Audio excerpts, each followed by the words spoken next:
States Navy veteran who served until a back injury ended his military career. After his discharge, he struggled with severe depression and substance use, which tragically culminated in the loss of his friend Eric's life. He served 15 years in the Idaho Department of Correction, where he discovered many fellow veterans also battling depression and isolation, and this realization inspired him to find a way to give back. Upon his release, he founded Day One, a program dedicated to helping veterans and non-veterans transition from incarceration back into society. Through the American Legion, he's helped establish 3 prison posts in Idaho, including Post 201 at the Idaho State Correctional Center, which leads impactful projects like building bicycles for children and returning citizens and decommissioning flags with honor statewide. He and his wife, Gina, also co-founded A New Path, a nonprofit serving veterans and others in need. One pivotal moment in his journey was receiving a letter from a friend of Eric's named Christina during his incarceration. Her words reminded him of the harm he caused and became a lasting symbol for accountability. Years later, he and Christina formed a meaningful friendship that embodies the power of forgiveness. Today, he and Gina have been happily married for 3 years and are about to celebrate their 9-year anniversary of their reconnection. They have known each other since they were 8 years old and share the same birthday. And they cherish time with their children and grandchildren while continuing to serve others through their work. So, thank you, Mark. Oh, thanks. All right. And so I'll be kind of helping Mark along the way with the interview, asking him some questions. And Mark's an excellent speaker, so we'll kind of, he'll take the reins. And then afterward, we should have some time after for a little bit of Q&A. So, yeah. Thank you, Mark. Absolutely. All right. My first question for you is just how did Day One come about? So Day One really was born with the it's free. IDOC came up with a program called Free to Succeed, which is a mentor program, right? And so the guy who heads that up, Jeff Kirkman, who I owe a lot to. Jeff, the day that I got released, just shortly after I got released, met me with not only a handshake but a hug. And I like to talk about that because it was super important, right? That the us versus them thought process in prison for a long time evaporated that day. For somebody who I'd known for a long time throughout my incarceration, to come up and welcome me home with a handshake and a hug mattered. Right. So I got involved in the Free to Succeed mentor program, became a mentor, and then it was really my style of mentoring. Was I knew that I could help people get out of out of prison. I knew what was needed because I needed it, and so I was able to just use my knowledge to help others, I guess. And then with that, one day I'd written out a piece of paper, and on that piece of paper, it was just for those that I couldn't help personally, here's what you need. Here's what you need to do, right? And on the top of that, I put Day One. And so forevermore, Jeff Kirkman is responsible for Day One because he started calling it Mark's Day One program. And it really was just my style of mentoring, right? And so that's where it came from. That's where Day One originated. Thank you. Yeah. So what? Yeah. And is Day One still in existence, or that's kind of moved on to? Yeah. No, it is. It is. And Day One, truly, since it, I started calling it the Day One program. I've told everybody, Day One is boots on the ground, right? If you're willing to get out and help somebody, and help them be successful in their reentry, you are part of the Day One team, right? I mean, it takes all of us to do the work, right? So if you're helping somebody get what they need, and those needs, a lot of people have asked me, JC, they'll say, hey, what do you need? Like, how can I help you? And it's really hard for me to answer those questions because I don't know. Right. I haven't met the person yet, right? Can I share a story about that? Absolutely, yeah. I'll share a story. I like to share. This is a Gina and I story. But we got a call one day to go help a guy, and he had a plan, right? He had it all figured out, and where a lot of people don't, right? They get out. It's the most exciting day of your life, the day of release, but it can also be the most overwhelming, because now what, right? Right. So I'd got a call on this guy, and they had said, can you help him? He needs a bike. I thought, well, I've got resources. I've got a bicycle. I'll give it to him. So we loaded the bike up. We got over to his house, and he came out, and I said, how are you? And he's a big guy, tattoos, big guy. and I emphasize that because I said, well, hey, man, here's a bike. And he was like, oh, my gosh, thank you so much. This is what I needed. He said, I had a DUI. I won't be able to drive for a while. And my job is 5 miles down the street, 5 miles away, and I can't walk it every day, And he says, so I really need this bike. I said, okay, cool. How are you doing, right? He said, I'm okay. He said, I'm living in the transition house. It's good, but the washer and dryer broke. He said, unfortunately, every night I have one pair of socks. I don't get paid for 2 weeks. He says, so I'm washing my socks in the sink at night, and I lay them out to dry, and they're half dry by morning. So Gina and I turned around, and we went across the street. We left. He didn't know. We went across the street. We bought a pack of socks. We brought him back, gave him the socks, knocked on the door, handed them to him, and he starts crying. Wow. It was a big deal. Yeah. Right? And so he starts crying, and he says, nobody's ever listened to me. Like, nobody's ever helped me like that. Whew. Right? That's day one. That's what we're all about. Meeting people where they're at and helping them. So it matters. Yeah, that's inspiring. It's something that we would take for granted. Right. A pack of new socks how much that can change someone's life or their outlook. And most of this is coming from just out of your guys' hearts and caring, and I love that. You also do a lot of work with the American Legion. I do. As I said, and how did you start working with them? So, interesting story on that. So, when you mentioned in the bio that I was military, and right. I served in the Navy. When I got incarcerated, I was actually moved out of state for a while, and they came along and they said, "Hey, are anybody here veterans?" And I thought, well, why? Why does it matter? But we were able to start a veterans group, and through that we did some fundraising. That was out in Colorado, and so we were, through the veterans that were out there, we were able to do fundraisers, and we raised, actually, in 3 years that we were out there, I think we raised over $50,000 that we donated to a local Prairie Family Center. In 3 years? In 3 years. Wow.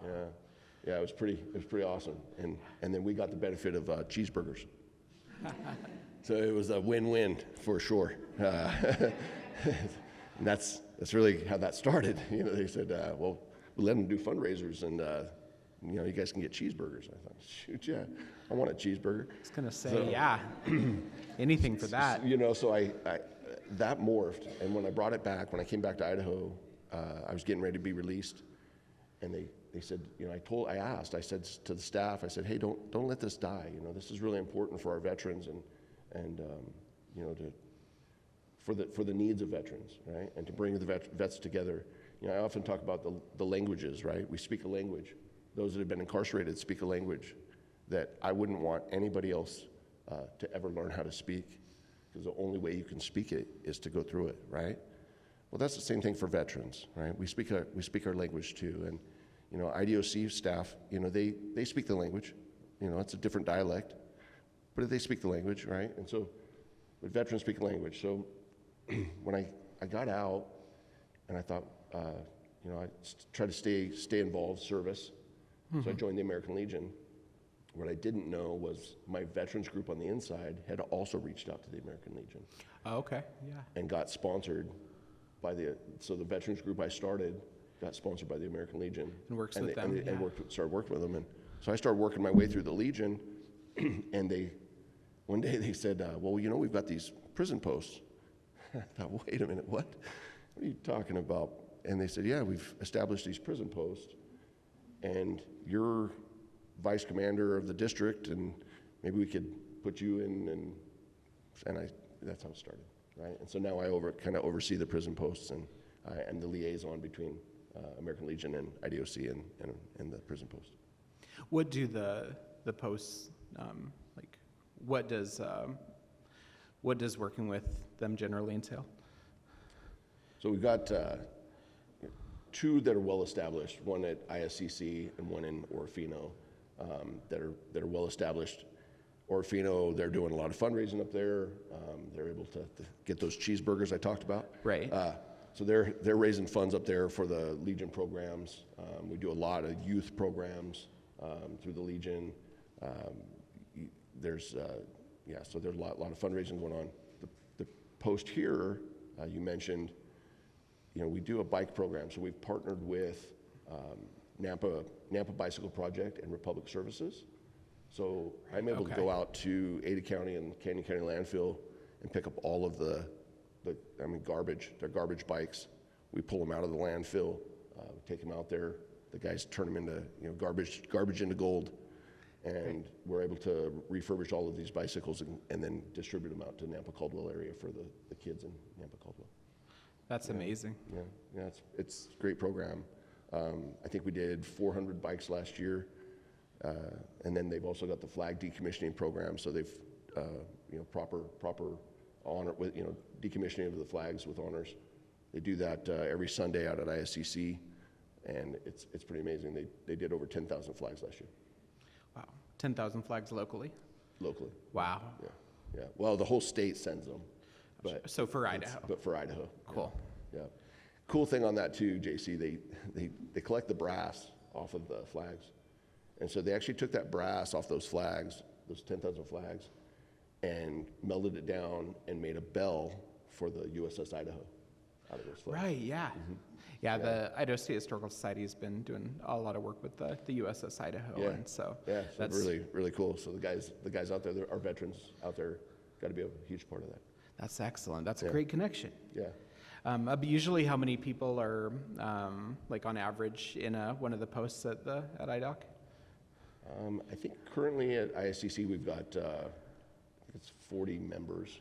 I think it's about 42 members with the American Legion and the Sons of the American Legion. Gotcha. Yeah, I think one of the questions that our staff had come up with, and so I'm going to skip ahead a little bit just into one of these deeper questions for you. Sure. Just in helping veterans, those experiencing homelessness, previously incarcerated individuals, do you have any favorite stories or experiences, like specifically with helping fellow veterans? Ooh, favorite stories of helping veterans. Well, I've got one of my veterans here today that just got home, and we have a great story. I was able to pick him up here just a couple weeks ago and get him on his feet, and I don't have a favorite, but right, that's yeah. But yeah, I mean that's what we're doing. A memorable story. Yeah, working together. I don't know. Sorry, I got stumped on that. Oh no, yeah. I mean, there's a ton of favorites, right? Like it's just helping vets. It's again when we're working together, we're moving mountains, right? Like we're right, and it's just that camaraderie of we're in this together, right? Yeah. Sorry, I don't have a favorite story on that. I was going to say, yeah, memorable is probably a better way to put that. Yeah. So what advice do you have for people whose family members may also be struggling as veterans, regardless of whether or not the carceral system was involved? Reach out, right? Reach out. Don't be afraid to talk about it. There's a huge huge community of resources and help, but we have to be willing to talk about it, you know. And I think that, you know, it's hard for me because when I start looking at the statistics, you know, there's 180,000 veterans in the United States incarcerated. Wow. Right, 180,000. And so one of the things that I like to talk about, I guess, on that is that, you know, we often talk about veteran suicide awareness, but we talk about the veteran suicide, right? 22 veterans a day commit suicide. That's horrible. But in that, the question always comes up, or the thought comes up is, man, if I just had one more day, right? If I just had one more minute, one more second with that veteran, could I save his life, right? Could I, you know, if I just had that one more minute. But then when I found out and I went to prison, you know, and because I was dealing with those same issues, right? And ultimately was trying to commit suicide. It was my self-destructive behavior that is the exact same self-destructive behavior that somebody who commits suicide, right? But I was one of the lucky ones, because I got to go spend 15 years figuring that out. Right. Okay? So when we talk veteran suicide, I always like to say, well, hold on a minute. You do have one more day. You've got 180,000 veterans incarcerated. Go talk to them. Figure it out. Like, help them. And I mean, that's a crusade that I'm on, is awareness that, hey, a lot of our veterans are sitting in there who have committed suicide through substance use disorder, self-destructive behavior. Right. You know, TBI, PTSD, unresolved traumas. Well, they're all out there, you know, and they're sitting there and they want to do better. They want help, you know, and so, yeah, it's a passion of mine. So, where did you say that the posts for that, the Idaho posts for the American Legion that you've established are? So we've got one at ISCC here out south. We've got one up in Orofino that it's been going, they just recently got their official charter. So they're an official nationally recognized American Legion post in Orofino. Awesome. And then we're establishing one over at what they call the Yard at ISCI. And we're working on that right now, and we're getting them lined out over there as well. How long does it usually take to establish that? Is it that a... Yeah, it takes it's a process. It's finding the guys. You got to get the veterans that want to be involved. And you know, and it's hard in there because a lot of veterans, you know, don't feel good about being incarcerated. And, you know, we've kind of dishonored our service, we feel like, and so I have to go in and talk about that, and I have to try to motivate guys to say, hey, look, your service still matters, you still matter, you were a veteran first, and we're still here, right? We're still brothers, and it still matters. Still thankful. And, yeah. And so trying to reestablish that service self, right? Right. And live a life of service. To reinvigorate it. Yeah, reinvigorate it. Wow. That's amazing. Yeah. And then the next step in your journey has been a new path. And what was involved in the establishment of a new path? So that's been a long journey process. You know, we've been doing the work. You know, I've been doing the work for a while, and I love it, and I love what I do. Day one to me is truly my passion. Understanding that when somebody gets released on that first day, you know, like I mentioned earlier, it's the most exciting and overwhelming day of your life. Right. And everybody that has got in my vehicle with me at the gate that I pick up, I always ask, you know, so do you have a list? Do you have a plan? And everybody does, right? Everybody has the same list and the same plan, and I usually tell them, okay, cool, let me, you know, if you've got it written down, let me see it. Tell me what your plan is. And then I tell them, hey, crunch that up and throw it out the window. Because I got you, right? I got you, because I know what your plan is. And it's funny because I've had a lot of people get into my truck and they'll say, are you my PO? And I'm like, no, I'm not your PO.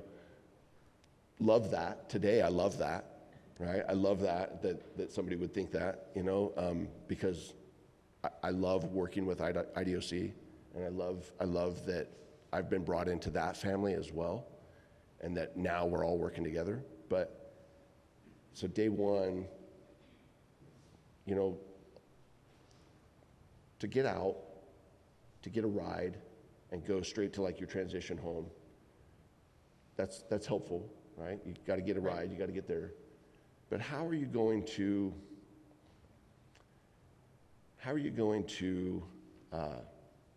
get a job within that first week, right? And I don't know where Michael's at, but he'll be proud of me for holding my hand up right now. I always do I always talk about, you get transition housing and you've got 30 days of housing. That's it. In 30 days, you're paying rent, right? So how are you going to pay rent? If you call you can call one of the churches, one of the helplines, you might get an extra week, right? So that's 5 weeks that you get in housing. If I don't get a job within that first 7 days, how am I going to pay rent at the end of the 30 days? At most, I get 3 weeks. If I don't get a job within the first 3 weeks, I'm not getting a paycheck in 2 weeks. And even if I do get a paycheck in 2 weeks, every bit of it's going to pay that rent, transition housing, right? How do I eat? So when you get out of prison and they hand you a piece of paper and says, hey, here's the food pantries, right? Here's the food pantries, good luck. And now I'm sitting in my transition house. I don't know if people know this, but the day you get released, if you don't eat breakfast that morning, there's no food for you today. None. You can go directly to health and welfare, you can sign up for a SNAP benefits, and they'll give you a card that activates for tomorrow. So tomorrow I get to eat, but today I don't get to eat. There's no food for me today. So imagine that, right? I'm dropped off at the transition house. I got a list, and now I got to walk 5 miles in the winter in the cold to a food pantry that may or may not be open to get my food box that weighs 50 pounds. I got to put a 50-pound box on my shoulder and walk back to the transition house if I want to eat today. But if you have somebody that will help you, they can just drive you to the food pantry. Let's just go pick up the food box. I mean, it's as simple as that. Right. So, the day one and concept was that, if I could just spend 4 or 5 hours with you, I'll drive you to health and welfare, and I'll drive you to the food pantry, and I'll drive you to PMP to check in. I'm going to work on getting you a cell phone. JC, don't get me going on cell phones. I know, that was going to be my next question. All right, good. Well, I'll save it then. But, all of these things that you need, and if we could do that, and we could do that in the first, say, 5 hours, what are your chances of getting a job that week? Do they improve? I think so, right? Because you have to have a job within that first week, or you're not going to, I'm not going to say you're not going to make it, but it's going to get real hard real quick. And so now obviously I can't be there for everyone. Right. So if I could send a message to everybody that, that's incarcerated, find somebody that's going to get you out and help you get to all of these places that you need to go, and do it today. Don't take time to sit around, wait, and say, oh, I'm gonna go hang out with my friends and family and stuff first, and I'll get to that later. And do it in the first 5 hours and get it done, and then go about your life and yeah. So. You said that when we were talking earlier, you said that they'll connect you often, but how do people access that resource? Is it something that the Department of Correction will connect people to you and other folks with, or does the person have to know to reach out? Yeah, how does that connection form? So I'm very much embedded in IDOC, and Right. and so A lot of connections, sorry, yeah. and I'll go all over the place. Excuse me on that. But so a new path, right? A new path is truly tonight probably is our soft launch, right? That we've just got established. We are a 501c3, all of that. We've got our website up and running now, and we're working towards getting back into it. And so the next step for me will now be to reach back out to case management, start working with them on what I can do at this moment. Right now, it's me, myself, and me. Right. And then I've got a few helpers that can help me. A couple of them are here tonight as well. But so we're trying to get established. Yeah, you said a lot of these things like, purchasing the package of socks or, driving someone. A lot of that's just coming from you, right? It has been. Yeah, for a long time. Right. Yeah. So cell phones. Cell phones, yes. Cell phones. Man, oh man. So I've got a partnership with a company that I can get cell phones. I've still got to do that. I've got to establish that again. But I've worked with a company that I can get cell phones for $45 for 90 days of unlimited talk and text. And that's a big deal because when you get released, and I was telling you a story earlier, but I walked in to help my sister with one of her projects, and she says, "Hey, go to the back of the room and sign in." And I said, "Okay, great." And I walked to the back of the room, JC, and I was looking for the clipboard with the pen to sign the clipboard. And she says, No, you just have to scan the QR code on the wall to sign in. What? Like blows my mind, the technology. But if you don't have a cell phone in this world today, how are you going to survive? How do you do it? You have to have it. You have to have it to get a job. You've got to get it to stay in contact with your parole officer. That's one of the first things they say is, "Hey, leave a message and then and call me and give me your email and your phone number." Yeah. Yeah, cell phones these days are everything from phone books to, just everything. It's everything, right? But when you walk out of prison and you have lint in your pockets, which, is what we like to call it, you have lint in your pockets, and, how are you going to do it? How do you come up with $85 right out the gate to go down to Walmart to pick up one of those little straight talk, phones?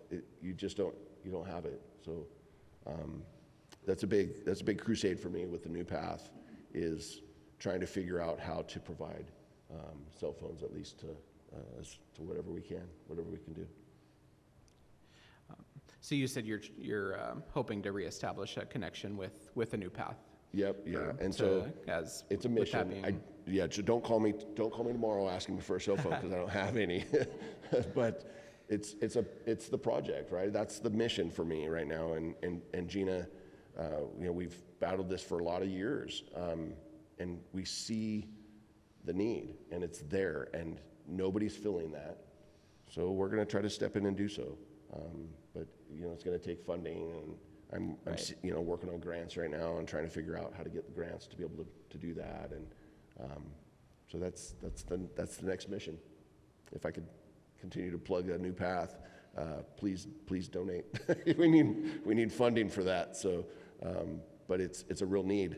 I mean, it's a make it or break it need, and we have to solve it somehow. So. Yeah, I certainly don't want to make this about me, but I was telling you earlier,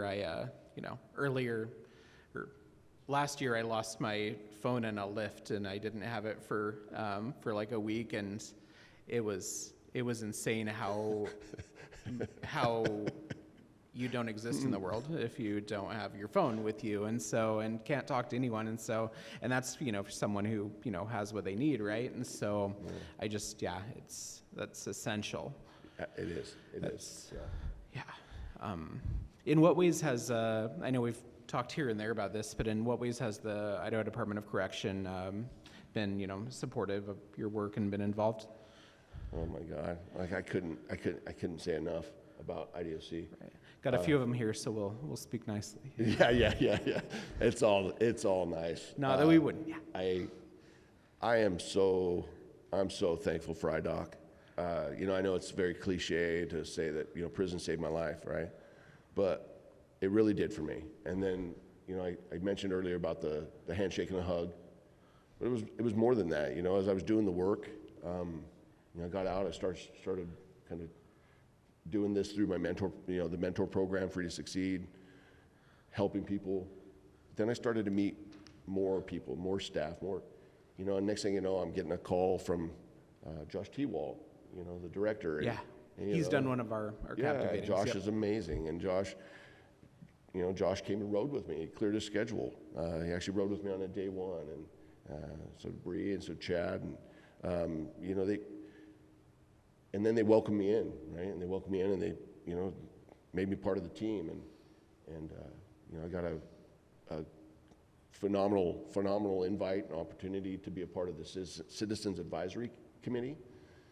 I remember asking Josh about that. I said, "Well, who am I advising, Josh?" And he said, "Well, me." And I thought, "What? Are you kidding me? This is amazing." That's great. To have for us, right? To have a voice at the table, and to be able to be a part of the process of change, was a huge thing, and it's been a wonderful 9 years. And the folks in that position are taking the time, and absolutely, it's incredible. I hear that a lot with these programs, that the support and the care is there here in Idaho. I love that I can. When I look down my friends list, and I see that half of my friends list is IDOC staff. Right. That's amazing, and they are truly. I've built some amazing friendships along the way, and that they are part of our success. They are part. They want us to be successful, and they're willing to go the extra mile to help us to achieve that. It's pretty amazing. Thank you. You're Mark. welcome. Yeah. So how supportive have you felt, the city, the state, the people of Boise and Idaho have been through these projects? Do you feel that support generally, or do you think we've got, I do. I like to share it too, that, obviously I was, I like to say this, we're the only ones that put the scarlet letter on us, right? We don't have to wear it if we don't want to. I share my story, right? I'm open about it, and I talk about it on lots of different stages, and I've got nothing but support from the community, from through the American Legion, through everybody. I walk into, I've got a burger place that I like to go to, that I take every one of my people that get out. I usually take them to Bad Boy Burger. And, I'm sensing a theme. And I thought it was fitting, right? And I was like, this is where we'll go, Bad Boy Burger. But they've got to know me so well in there, and they know that every single person that I bring in just got released from prison, right? And literally, they welcome them, and they're just like, "Hey, man, hey, great to see you. I'm glad you're out today, And it's those things, and I get that everywhere I go. That through sharing my story and other people being able to see me and then know that we're all trying to make it. We all just want to be successful. Absolutely. Yeah. The community's been great. Have you kind of been navigating the fair chance employers and been able to make any connection, help people get connected there or anything? I haven't. Just curious. No, well, we have, and it's still a barrier, and it's, you know, the ban the box movement, you know, it's still it's a barrier, for sure. You know, what I always just recommend is, you know, go talk to people, right? Walk in, Right. Share your story, you know, and talk to them, right? And they may say no, and that's okay, right? But there's a lot of people that are willing to say yes. And that's to be said for most anyone, as far as you just got to share it. Don't be afraid to, you know, afraid of it. So, yeah. Well, I won't say favorite, but what do you think has been your greatest accomplishment, like as far as just everything you've been able to do since your release? Oh my gosh. My favorite accomplishment's sitting right here. That was my guess. Yeah. Don't get me choked up, JC. Truly my family. Right? I can't thank my family enough, and they're all here tonight. I mean, it's just amazing.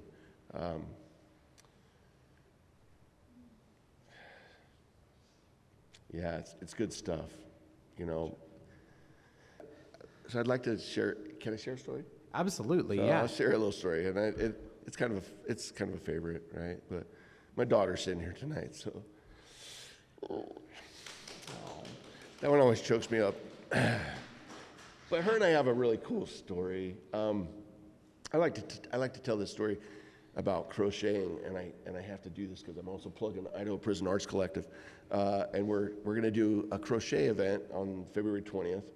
We're gonna be down at the I believe it's the Cathedral of the Rockies Church, I believe is where it's at. And we got a flyer on the back table if you want to snap a picture So before we're you gonna be leave. down. We're gonna be teaching crochet, doing some crochet lessons. Why would I be teaching crochet lessons? Glad you asked. Yeah. Why would you be teaching crochet lessons? Well, so I was sitting in prison years ago, and I was in the what they had dubbed the gladiator school at that time. It was really a tough time in IDOC.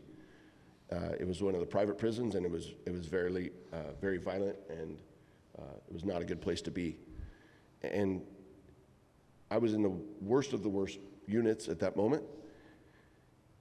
And I was down talking to my sister on the phone, who was my angel through my incarceration. And I said, "What are you doing?" And she says, "Well, I'm here and I'm teaching your daughter how to crochet." And I said, "Oh, well, that's cool. You know, they do that here. You know, that's a hobby craft they have here." Right. Yeah. And end of conversation. And about 2 weeks later, they call me over the speaker and they said, "Hey, come down to property. You've got property." No, I don't have property. You know, nobody sends me anything. I go down there and here's this huge bag of yarn and a Crochet for Dummies book. And I was panicked. You know, I was really panicked, and I thought, "Oh my gosh, this is not the cool guy sport, you know, in prison." But okay, you know, all right. So I sneak it back to my room, and I go down and I called my sister, and she said something to me that was absolutely the truth. Because I was telling her, I said, "What did you do? You know, you're going to get me killed, you know, in prison. I can't, guys aren't crocheting in prison, you know." And she said, "Listen, I don't care how tough you think you are and how all that tough guy stuff. You know what tough guys do? Tough guys take care of their kids." Like, what was I supposed to do with that? You know, like that was the truth, right? Right. And so she said, "You're going to do it, and you're going to do it for your daughter." And I said, "Okay. All right, you're right." You know, and so here I was under my little lamp at night, reading this Crochet for Dummies book, learning how to crochet, learning how to run this string around my finger.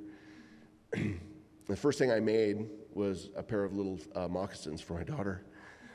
And don't you start crying on me, damn it. So I made these little moccasins for my daughter. But they were really cool, and so figured out how to make them bigger so they'd fit my feet because it was cold in there. And so I had these crocheted moccasins on my feet, and they called a fire drill in the middle of the night. And I'd forgot they were on my feet. And so I come running out of the cell block, and I was immediately surrounded by all the tough guys in prison. And they all surround me, and they're like, "Marky, where'd you get the slippers?" And I thought, man, I was like, oh, quick thinking. I'm like, oh. And all I could think was, threats of violence. One of my closest friends came up and rolled up on me, and he said, "Hey, for real, man, those are pretty cool, and I'd like a pair.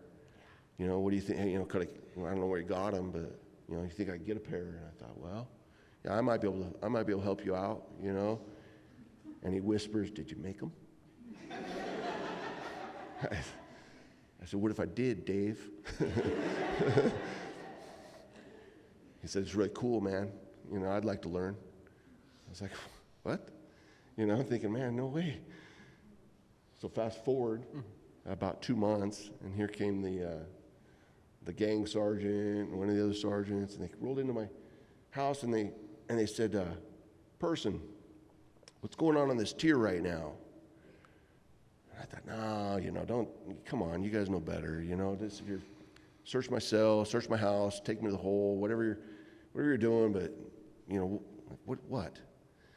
And they said, no, we want to know, why is every guy in this tier sitting on their bunk right now crocheting? I said, well, because I'm a trendsetter, that's why. And now today, I'm very proud when I go out there to the prison, and I'm out there walking, and I see all the guys making these, little animals and big, beautiful Afghans and amazing stuff. So that's what I was going to ask. What kind of things do people make? Is it? Yeah. Or is there a set project list, or can people kind of experiment? Yeah. They can experiment, and it's amazing work. I mean, there's some very, very talented people out there. And I think that I'll end with a quote, as I think we're getting out of time. But my sister sent me a quote when I first got to prison, and it's by Blaise Pascal.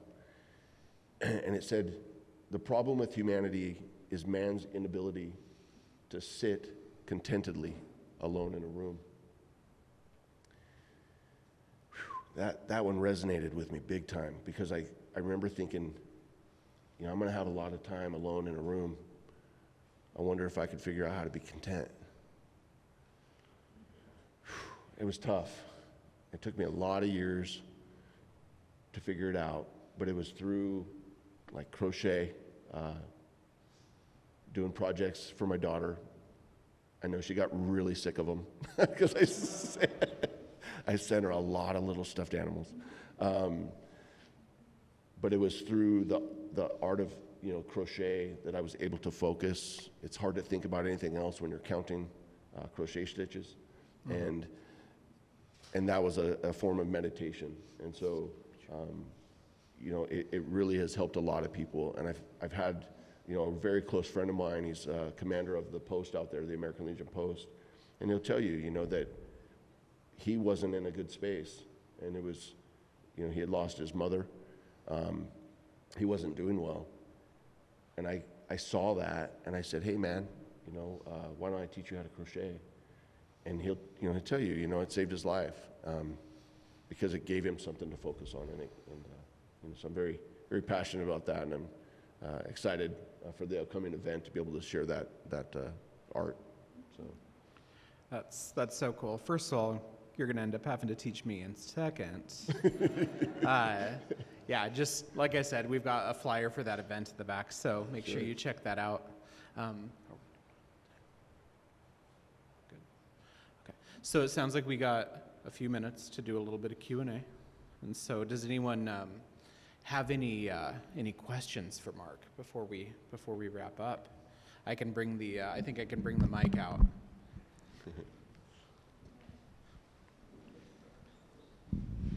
All right. How did you come to the terms to accept like how long you did, how did you stay mentally stable, kind of? To become mentally stable? Yeah, for like that long of time. Well, I don't know if I'm there yet. But, so that's a very great question, and it's a deep question. And a lot of people have asked me, because of the nature of my crime, have I learned to forgive myself? You know, my answer to that is no. It's my burden to bear. It's my weight to carry, if you will.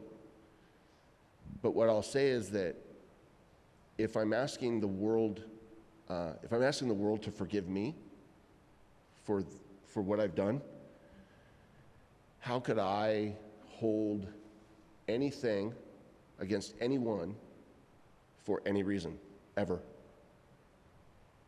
And so I really try to practice that. I try to be forgiving and try to be understanding, because I get it, right? Like, so I don't know that I don't know that I'm there yet. I don't know that I'll ever get there. But it took a while in my journey, and it was a quite a few years to even figure out how to find that contentment. But hope that helps. Yeah. Thank you, Mark. All right, over here. I have two questions. One, when did you realize that you were wanting to, like, I guess, get to that term where you knew you wanted to help people, right? Mm-hmm. So what did that look like for you? And then I guess in this time, in this age, right, we're seeing the world changing. We're seeing little bit tidbits. You're in a very big place, being from our side, being on that side, working together. How do you have a level of patience watching it turn, right? And knowing that it could be up here, right? But we're still here, watching that bridge gap. How do you keep that level of patience?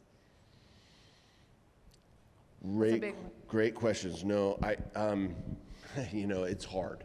That's difficult. So I always tell them I'm a storyteller, right? So it's difficult because I remember I was excited, but they would say, it's a big ship. It takes a long time to turn. And I get that.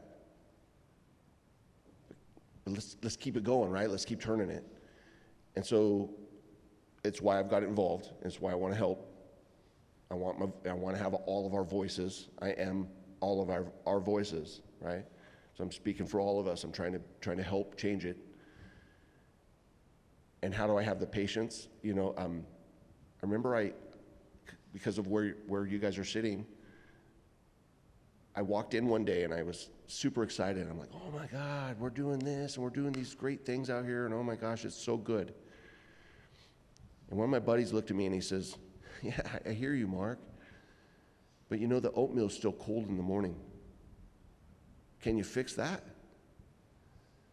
I was like, man, I can't, I can't fix the oatmeal.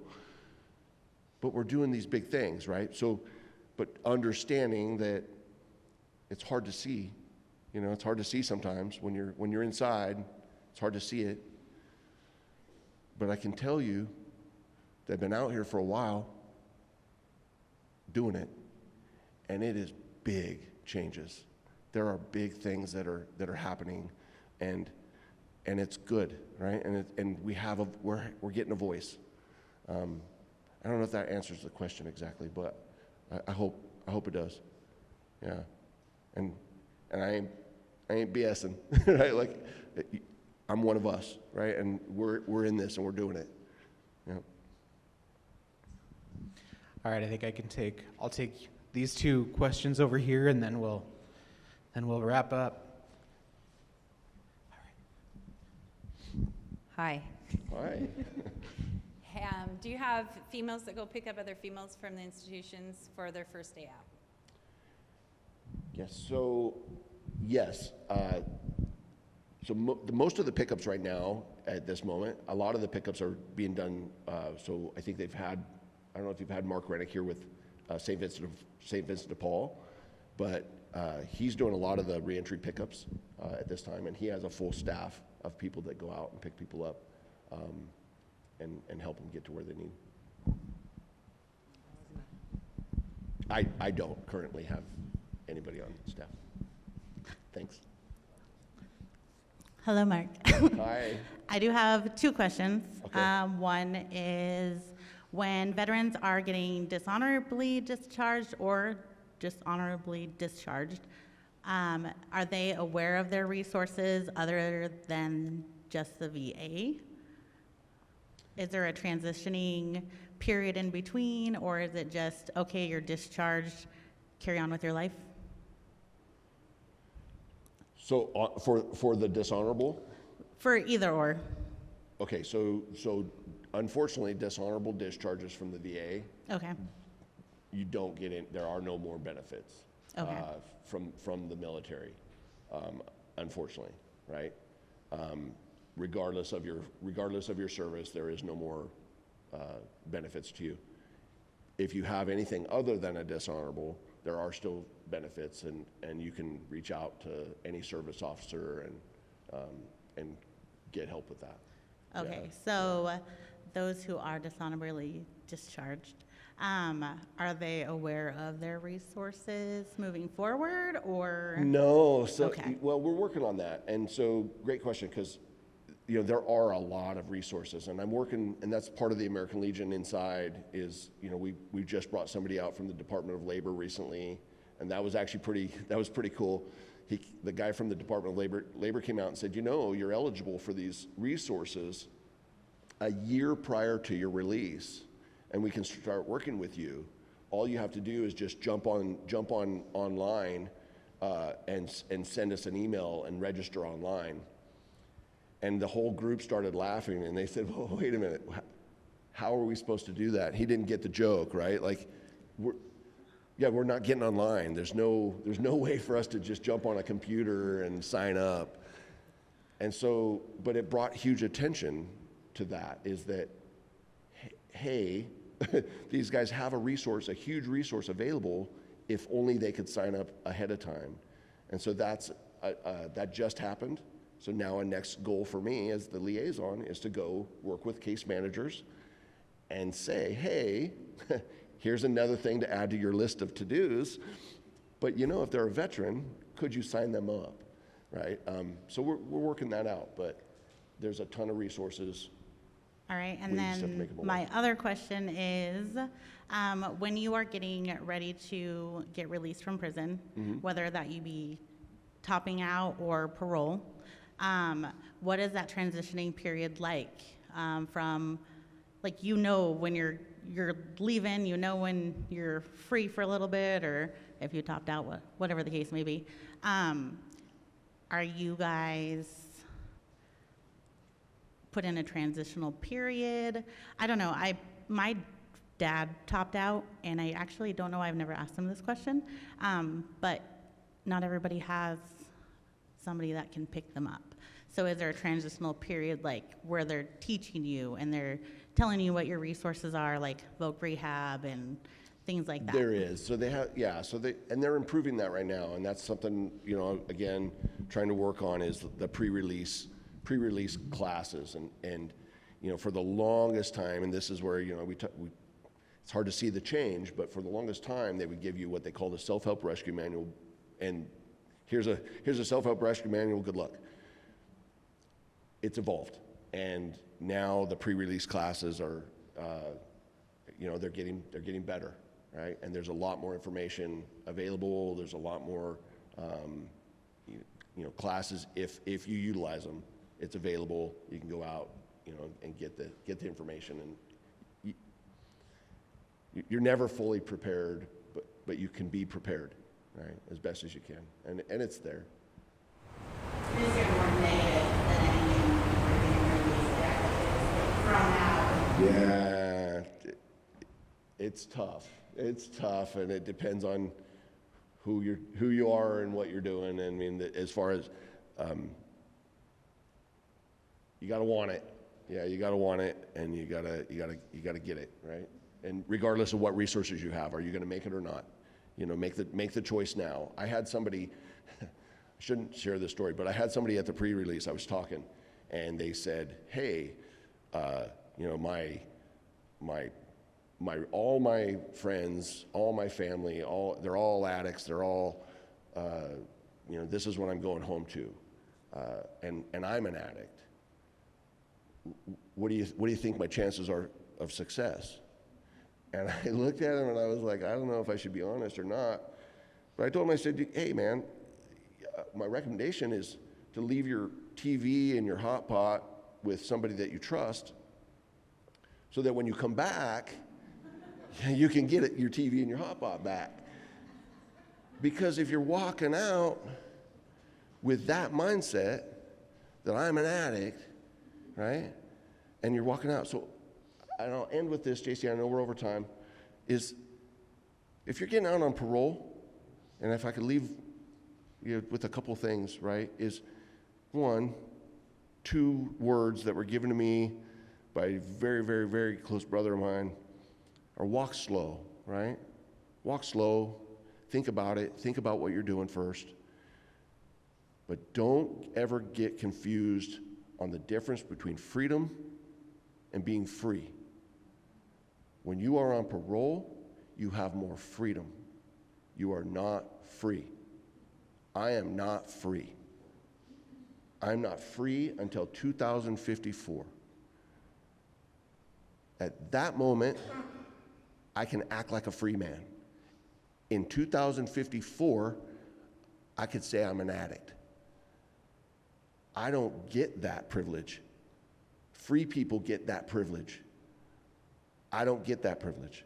I don't get a crutch to say, oh, I did this because of that. I don't get that.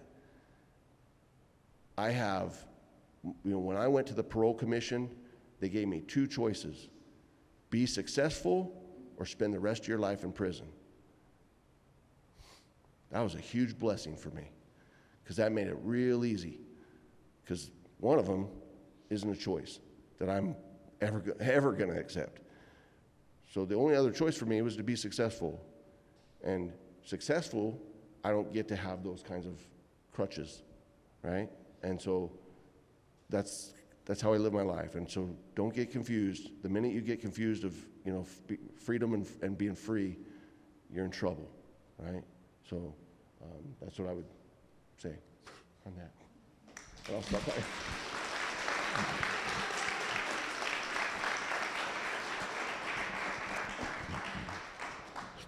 Thank you so much, Mark. You're welcome. It's been so inspiring, and we really appreciate you taking the time to be here and sharing. And I want to give you one more round of applause.